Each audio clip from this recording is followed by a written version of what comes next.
ये आरएसएस का तांडव चल रहा है और पूरी की पूरी सरकार में बैठे हुए, चाहे वो पुलिस के बड़े अधिकारी हों, चाहे छोटे अधिकारी हों, पूरे के पूरे आरएसएस के दबाव में हैं।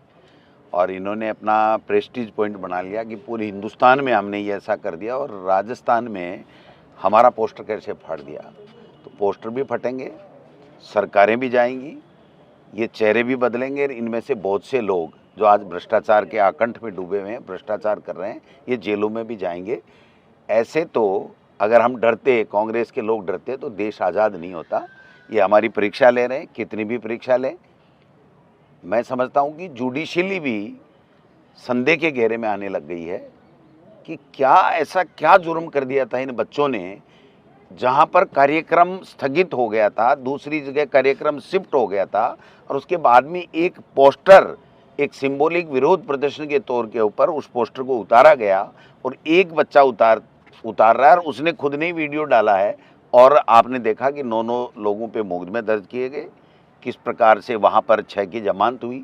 जिस दिन जमानत हुई उस दिन भी भारी दबाव था भारतीय जनता पार्टी के जो वकीलों के अध्यक्ष हैं, कोई कारगुजारी की, ये भी हमें पता चला है।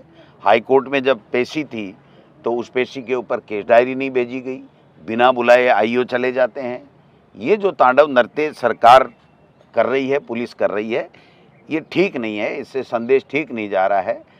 हमारे एक कहावत है कि काकड़ी के चोर के मुक्की की मार होती है, इतनी ही सज़ा होती है, तलवार से उसका सर नहीं बांटा जाता।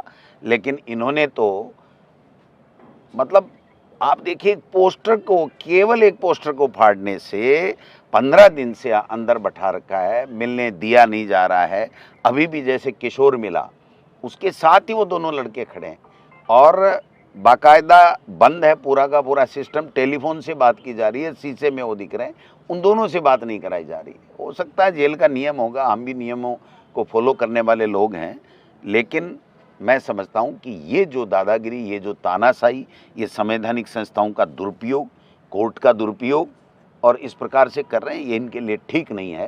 ये कुछ कमियां हमारी रह गई होंगी कि आरएसएस के लोगों को समय रहते हुए पहचान नहीं पाए होंगे, या जो जहां पर इन्होंने गलतियां की उसको हमने पीछा नहीं किया। लेकिन ये तो ना गलती करके भी बच्चों को हरेस करने का काम कर रहे हैं, परेशान करने का काम कर रहे हैं। और आज भी एक प्रतिष्ठा का सवाल बनाया हुआ है कि आरएसएस का पोस्टर कैसे फाड़ दिया।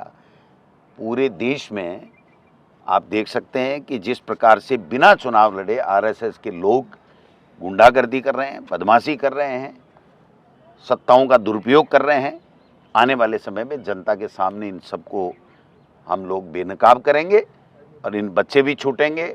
और दोबारा भी मैं खुद पार्टी का प्रदेश अध्यक्ष होने के नाते कह रहा हूं कि जहां गलत होगा, जहां आरएसएस अपनी दादागिरी करेगा, बीजेपी अपनी दादागिरी करेगी, सरकार जहां दादागिरी करेगी, हम लोग खड़े होंगे, सीना तान के खड़े होंगे। चाहे सीने पे गोलियां चले, हम लोग पीछे होने वाले नहीं हैं, क्योंकि हमें वो कांग्रेस पार्टी के हम सच्चे सिपाही हैं, राहुल गांधी जी और खड़गे साहब के हम लोग सैनिक हैं कि जिनके पूर्वजों ने देश की आज़ादी के समय सीने पे गोलियां खाई, पीठ पे नहीं खाई। ये तो मुखबिरी करने वाले लोग हैं और मुखबिरी से ही अपना काम चलाते हैं। आरएसएस का कोई आदमी चुनाव नहीं लड़ता है और आज सत्ता का दुरुपयोग है। किसी बीजेपी के चुने हुए जनप्रतिनिधि, नेता, मंत्री, मुख्यमंत्री की नहीं चलती है। केवल और केवल राजस्थान के अंदर आरएसएस पर्दे के पीछे सरकार चला रहा है, जिसका खामियाजा इनको समय आने पर भुगतना पड़ेगा। मुख्यमंत्री तो बिल्कुल और बिल्कुल डमी मुख्यमंत्री है, बिल्कुल पपेट है, कुछ भी नहीं पता है उनको और उनके हाथ में कुछ है भी नहीं। जब उनसे कोई बात की जाती है, लोग बाग बताते हैं कि बात करते हैं तो कि साहब मैं क्या कर सकता हूँ, या तो दिल्ली की पर्ची लाओ या भारतीय भवन की चिट्ठी लाओ।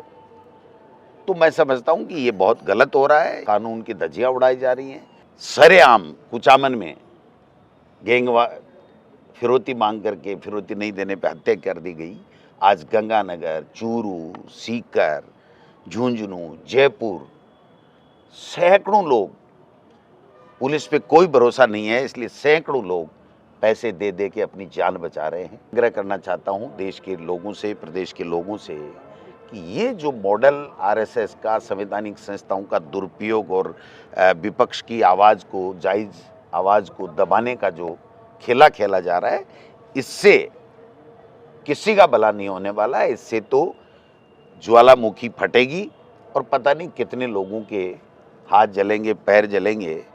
एक सिस्टम को हाईजैक कर लिया आरएसएस ने, ये हमारी पीड़ा है और आम जनता की, आम लोगों की ये पीड़ा है कि ये काम करने का वादा करके आए थे, काम कुछ कर नहीं रहे हैं और केवल सरकारी संस्थाओं का दुरुपयोग करके विपक्ष की आवाज़ को दबाना चाहते हैं।